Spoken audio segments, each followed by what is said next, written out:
حضرت بلال حبشی رضی اللہ تعالی عنہ کو جب حضور اذان کہنے کے لیے ارشاد کرتے تو حضور کے کلمات نور سنیے، فرماتے قم یا بلال فارحنا بالصلاۃ، بلال اٹھو اور ہمارے دل کو راحت پہنچا دو۔ تو یہ حضور کے قلب کی تسکین ہے، اور سب سے زیادہ حضور کو محبوب عمل نماز تھا، اور نماز میں ایک خاص کیفیت میں حضور ہوتے، اللہ اکبر۔ تو اہل ایمان جو فلاح پانے والے لوگ ہیں ان کی زندگی کا حسن یہ ہے کہ وہ نمازوں میں خشوع کرتے ہیں۔ خشوع نمازوں میں کیا ہے؟ حدیث احسان، جسے حدیث جبریل بھی کہتے ہیں، وہ جو حاضر خدمت ہوئے تھے اور صحابہ فرماتے ہیں کہ دو زانو ہو کے بیٹھ گئے، فَأَسْنَدَ رُكْبَتَيْهِ إِلَى رُكْبَتَيْهِ، اور انہوں نے اپنے زانو حضور کے زانوؤں سے جوڑ لیے اور اپنے ہاتھ اپنی رانوں پہ رکھے، اور حضور سے انہوں نے کچھ سوال کیے، اللہ اکبر۔ ان میں سے ایک سوال یہ تھا کہ حضور مجھے احسان کے بارے میں خبر دیجئے، احسان کیا ہے؟ تو آقا کریم نے ارشاد فرمایا کہ اپنے رب کی عبادت اس طرح کرے کہ تو اسے دیکھ رہا ہے، یہ تیری کیفیت ہو کہ تو اس کا دیدار کر رہا ہے۔ اور اگر یہ کیفیت حاصل نہیں ہو پاتی تو کم از کم اس کیفیت میں تجھے ڈوب جانا چاہیے کہ وہ تمہیں دیکھ رہا ہے۔ اور جب یہ احساس ہو کہ میرا رب مجھے دیکھ رہا ہو تو پھر کیفیات کی کائنات دل میں آباد ہو جاتی ہے کہ میرا رب مجھے دیکھ رہا ہے۔ یار پیار سے تو ماں دیکھ رہی ہو، پیار سے تو باپ دیکھ رہا ہو، استاد اور مرشد دیکھ رہا ہو تو طبیعت میں مستیاں آنے لگ جاتی ہیں، تو پھر اگر محبت سے خدا دیکھ رہا ہو، رب دیکھ رہا ہو، تو پھر نماز کے اندر کیا کیفیت پیدا ہوتی؟ تو یہ خشوع کی کیفیت ہے، یا اس کیفیت میں کہ بندہ اسے دیکھ رہا ہو، یہ خواص لوگوں کی کیفیت ہے۔ حضرت مولا کائنات سیدنا علی المرتضیٰ رضی اللہ تعالی عنہ سے کسی نے پوچھا تھا جس رب کی عبادت کرتے ہو کبھی اس کو دیکھا بھی ہے؟ تو کہا لم عابد ربا لم اراہ، جب تک دیکھتا نہیں علی سجدہ ہی نہیں کرتا۔ تو یہ کیفیت خواص کی ہے، لیکن یہ کیفیت تو پیدا ہو کہ وہ مجھے دیکھ رہا ہے، اور یہ کیفیت بھی جب جم جائے کہ وہ مجھے دیکھ رہا ہے اور پھر اس کو پوری زندگی میں اگر اتار لیا جائے تو پھر بند کوٹھڑیوں میں بھی جرم نہیں ہو سکتے کہ میرا اللہ مجھے دیکھ رہا ہے۔ یہ یقین روشنی دیتا ہے اور نور بانٹتا ہے، اور پھر انسان کی زندگی میں نظم پیدا ہو جاتا ہے۔ وہ کسی کو کہہ دیا جاتا ہے کہ جناب آپ لائیو جا رہے ہیں تو وہ کپڑے سیدھے کر کے بیٹھ جاتا ہے کہ مجھے اتنے لوگ دیکھ رہے ہیں اور میں لائیو جا رہا ہوں۔ تو اگر آپ لائیو جا رہے ہوں تو پھر آپ سیدھے ہو کے بیٹھ جاتے ہیں، حرکات سکنات کو مرتب اور منظم کر لیتے ہیں۔ تو جب رب دیکھ رہا ہو تو یہ تصور نماز میں خشوع پیدا نہیں کرے گا۔ تو فرمایا کہ بے شک وہ اپنی نمازوں میں خشوع کرتے ہیں۔ والذین ھم عن اللغو معرضون، اور ان کی شان یہ ہے کہ بیہودہ باتوں سے ہر وقت کنارہ کش رہتے ہیں۔ ان کا انداز زندگی، طرز معاشرت، ان کی گفتگو، نشست و برخاست بیہودگی سے مبرہ ہوتی ہے۔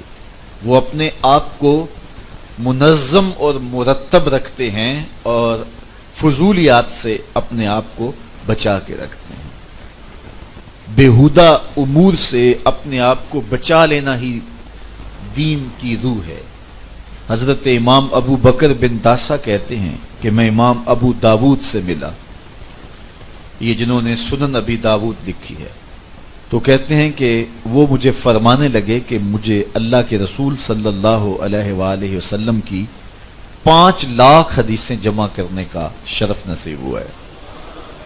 تو ان میں سے میں نے اس کا خلاصہ تیار کیا تو میرے پاس رہ گئی تقریباً 4-4.5 ہزار حدیثیں، زہد، مناقب، فضائل اور قصص پر مشتمل، پچھلی امتوں کے حالات پر مشتمل جو حدیثیں تھیں ان کو میں نے الگ کر دیا، اور جن سے صرف احکام شرعیہ ثابت ہوتے تھے ان کو میں نے الگ کیا، تو میرے پاس رہ گئیں صرف 800 حدیثیں. 800 احادیث رسول کا ایک اور میں نے خلاصہ تیار کیا تو میرے پاس رہ گئیں صرف 4 حدیثیں. اور ان 4 حدیثوں کے بارے میں وہ فرماتے ہیں یہ اساس الاسلام ہے، اسلام کی جڑ ہیں، بنیاد ہیں. ان میں سے ایک حدیث یہ ہے، من حسن اسلام المرء ترکہ ما لا یعنی ہے، کسی شخص کے اسلام کا حسن یہ ہے کہ وہ ہر بے مقصد کام کو چھوڑ دے. تو زندگی جب مقصدیت کے نور سے مالا مال ہوگی تو پھر زندگی گزارنے کا مزہ آئے گا. ہم اپنی زندگی سے فضولیات کو نکال دیں تو زندگی اچھی ہو جائے گی. میں ایک عرض کرتا ہوں کہ ہم آج ہی شام کو سارے گزرے ہوئے دن کے معمولات کو ایک کاغذ پہ لکھ لیں اور پھر دیکھیں کہ ان میں وہ کون سے امور ہیں اگر میں نے نہ سر انجام دیے ہوتے تو میرا دن پھر بھی گزر سکتا تھا، اور یہ بے مقصد تھے تو ان کو کاٹ دیں اور پکا عزم کر لیں کہ دوبارہ یہ امور نہیں کروں گا. اگلا دن پھر گزاریں اپنے معمول کے مطابق، پھر دیکھیں کہ میرا یہ کام اگر نہ ہوتا میرے دن میں شامل تو اس کو بھی کاٹ دیں. 7 دن ایسا کریں، روزانہ یہ عزم کریں جو کاٹیں وہ دوبارہ نہ کریں، اور آپ خود فیصلہ کریں کہ ان میں سے کون چیزیں فضول تھیں، بے مقصد تھیں میرے دن میں. میں نے یہاں کھڑا ہوا، یہاں بیٹھا، یہ باتیں کی اور یہ فضولیات چیزیں تعلق رکھتی ہیں، میں ان کو آج کے بعد نہیں کروں گا. صرف 7 دن یوں گزاریں. 8ویں دن آپ کو زندگی گزارنے کا مزہ نہ آنے لگا تو مجھے پکڑ لینا.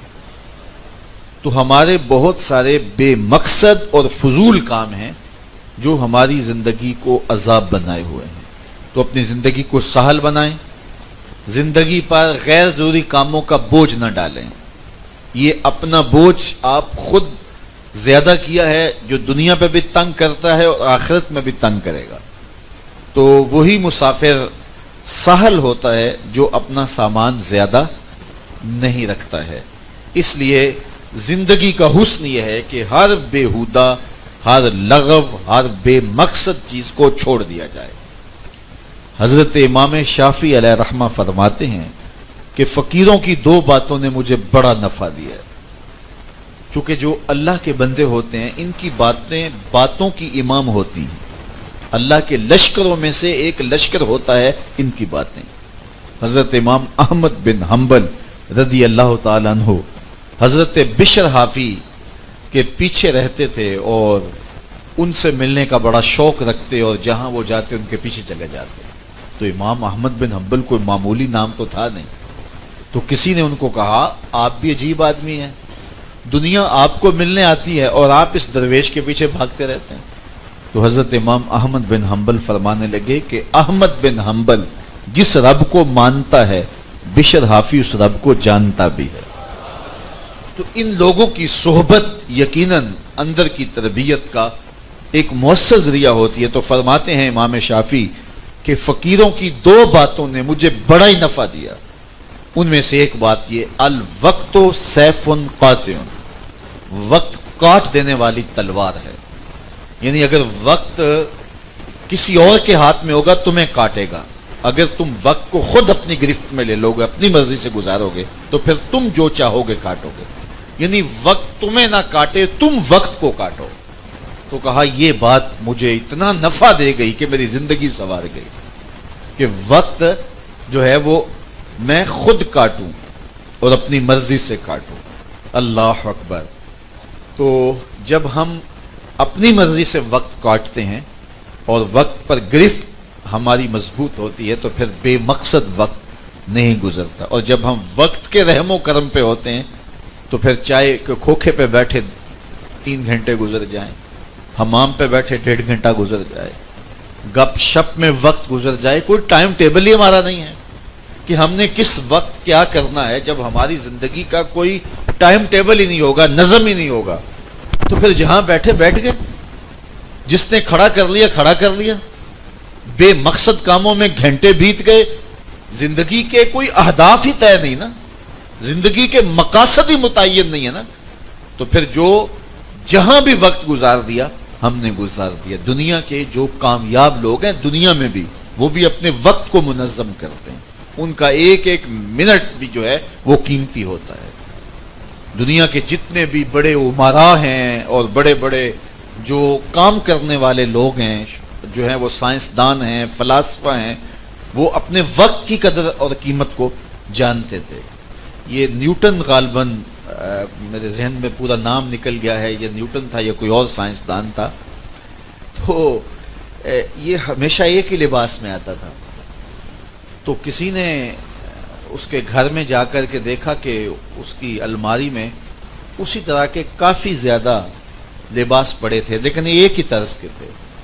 تو اس سے کہا کہ یہ بات سمجھ میں نہیں آئی، ہم تو یہ سمجھتے تھے شاید آپ کے پاس لباس ہی ایک ہے، لیکن اب راز کھلا کہ لباس تو بہت سارے پڑے ہوئے ہیں، لیکن سب ایک ہی رنگ کے ہیں اور ایک ہی طرز کے ہیں۔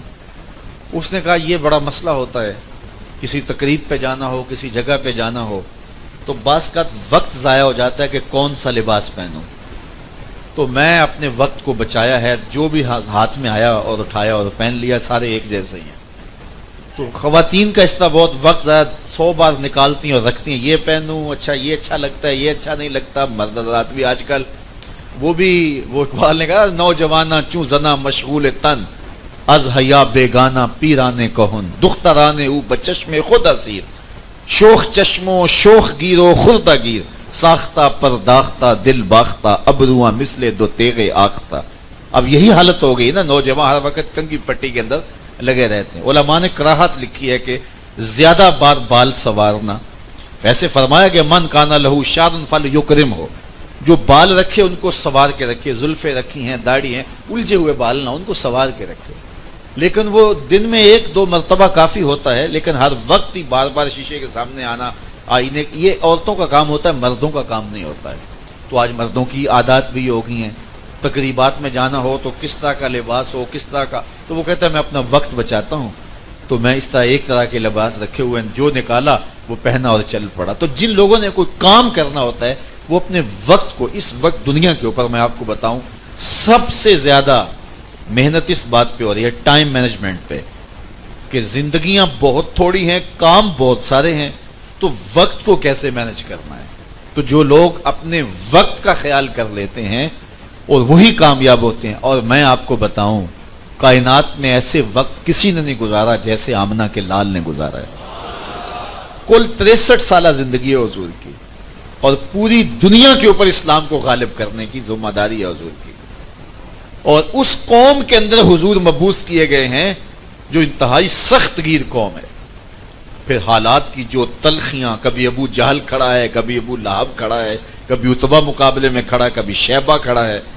اب بتائیے کتنے معاملات ہیں۔ آخری 10 سال حضور کے دیکھ لیجئے جو مدینے کے ہیں، ان آخری 10 سالوں میں میرے حضور نے 27 جنگیں لڑی ہیں۔ زندگی میں ایک قتل کا مقدمہ ہو جائے نا زندگی میں، ساری زندگی وہی کھا جاتا ہے، لیکن 27 جنگیں لڑی ہیں صرف ان 10 سالوں میں۔ آنے والے وفود سے ملاقات کی ہے، اللہ اکبر۔ گھر گئے ہیں تو فرمایا کہ تہائی حصہ دین کا عائشہ سے سیکھ لو، اللہ اکبر۔ حضرت عائشہ کی ہفتے میں 1 باری آتی تھی، باقی ازواج کے گھروں میں حضور تشریف فرما ہوتے تھے، لیکن کیسے وقت گزارا کہ حضرت عائشہ سے ملاعبت اور خوش طبیبی رہی، لیکن ان چند سالوں کے اندر فرمایا کہ جو دین کا تیسرا حصہ ہے وہ تم نے سیکھنا ہے تو حمیرہ سے سیکھ لو، عائشہ سے سیکھ لو، میں نے سکھا دیا، گھر بھی سکھا دیا، اللہ اکبر۔ اور ابو ہریرہ، حضرت ابو ذر اور دیگر لوگ جو صفہ کے چبوتر پہ بیٹھے تھے، ذرا ان کو دیکھیے، ان کو بھی پڑھا دیا، درس گاہ کے طالب علم بھی ادھورے نہیں رہے، اور بلال حبشی کو بھی سب کچھ سکھا دیا۔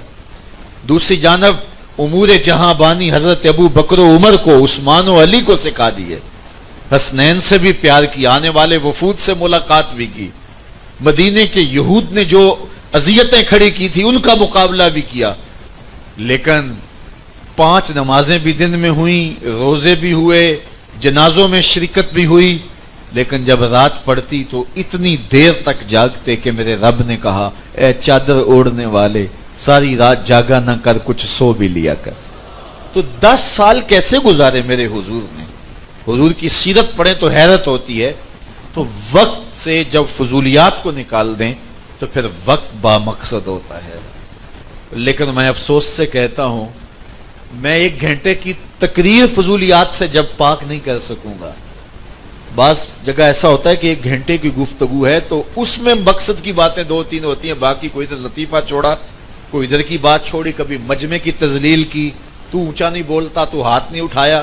کتنا قیمتی وقت ہے. لوگوں نے ہر ایک شخص نے 1-1 گھنٹہ دیا, 1000 آدمی بیٹھا ہے, 1000 گھنٹہ ان کا ہے, اور تم نے اس کو ضائع کر دیا اس الجھن میں کہ سبحان اللہ اونچا نہیں کہا ہے. کوئی الجھن ہے, کوئی کام ہے, تو ہمارے 1 گھنٹے کی تقریر بے مقصد ہوتی ہے, چاہے جائے کہ پوری زندگی با مقصد ہو جائے. تو میرے حضور نے یہ فرمایا, یہ دین کا نچوڑ ہے. میرے حضور نے فرمایا من حسن اسلام المرء ترکہ ما لا یعنی ہے, کسی شخص کے اسلام کا حسن یہ ہے کہ وہ ہر بے مقصد چیز کو چھوڑ دے. اچھا, اب میرے مضمون پر تو یہی حدیث تھی, لیکن آپ کو تجسس پیدا ہو گیا تھا کہ باقی 3 حدیثیں کون سی ہیں, تو ان کا صرف مفہوم سن لیجئے. دوسری حدیث یہ ہے انما الاعمال بالنیات, اعمال کا دار و مدار نیتوں پہ ہے. سارے عمل ضائع ہیں اگر نیت ہی ٹھیک نہیں ہے, بات ختم. چور اور چوکیدار دونوں رات کو جاگتے ہیں, لیکن ایک کے لیے گناہ لکھے جا رہے ہیں, ایک کے لیے نیکیاں لکھی جا رہی ہیں. تو نیت کے فرق سے کانٹا بدل گیا ہے نیت کا, تو سب کو جہاد جیسا عمل بھی برباد, واض و تلقین نصیحت بھی برباد, سب کچھ برباد اگر نیت میں خرابی آ گئی.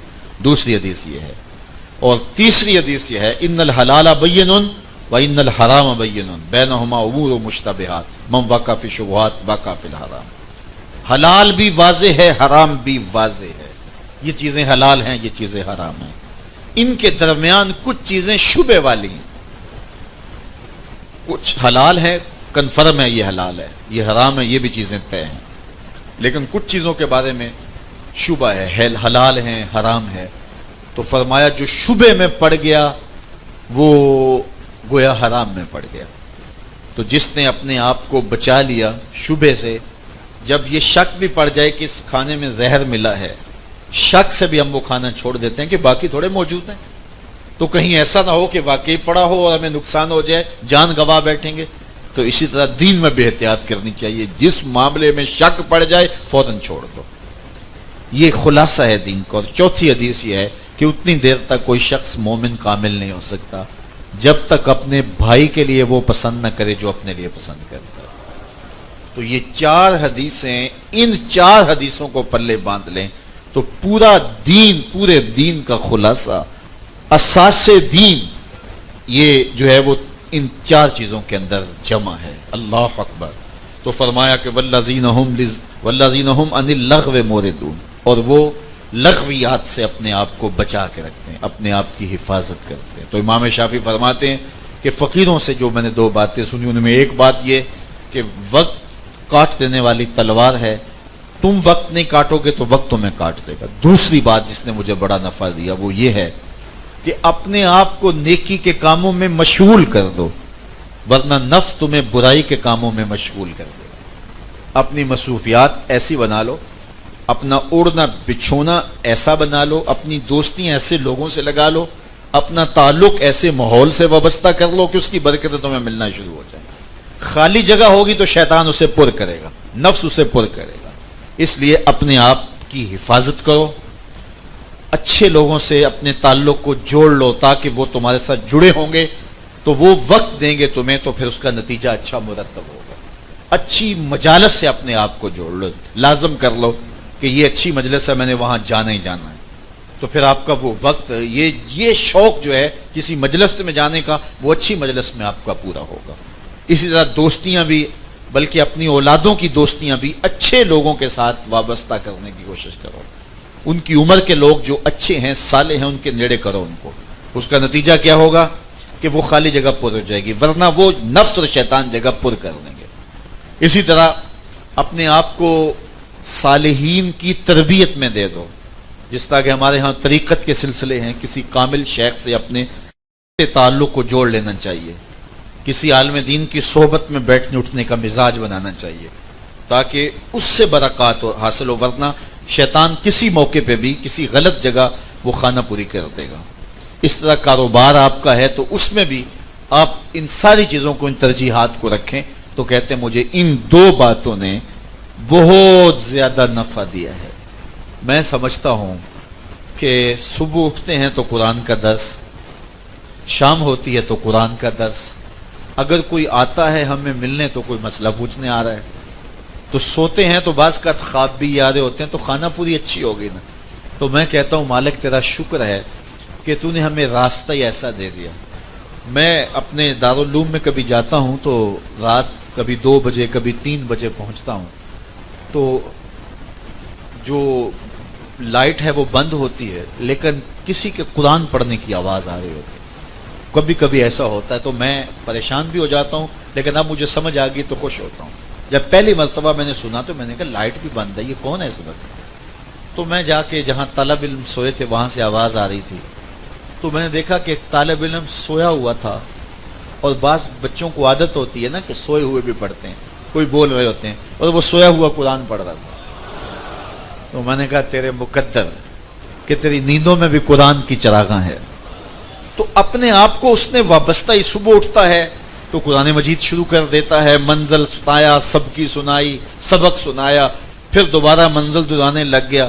تو صبح وہ جو ہے وہ تہجد کے وقت طلباء اٹھتے ہیں تو رات عشاء کے بعد 10 بجے تک تھوڑے تھوڑے وقفے ہوتے ہیں درمیان میں، باقی قرآن ہی پڑھتے رہتے ہیں۔ اب سویا تو پھر بھی قرآن پڑھ رہا ہے۔ تو جیسے دن گزرے گا تو ایسے ہی راتیں گزریں گی، پھر خواب بھی ایسے ہوں گے، خیال بھی ایسے ہوں گے۔